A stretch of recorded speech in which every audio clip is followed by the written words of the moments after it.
Hey guys, Brian here with Grip Studs. I'd like to talk to you just a little bit about tractor tires. In this case, what we have on display here is a compact tractor tire. This is called an R4, that's an industrial lug versus an agricultural lug. They have more flat tracks, and you'll find these predominantly on pretty much any compact tractor you go out and buy. And I've found a lot of folks are using those compact tractors now for snow removal. To stud up a tractor of this caliber here, you've got an R4 industrial tire up front, R4 industrial tire in the rear.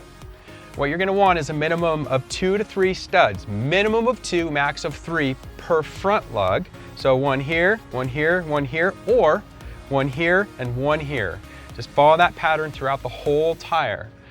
In the rear, you're going to want to put a minimum of 3, maximum of 4. If you do 3, you put one here, here, here. If you do 4, you put one here, here, here, and here.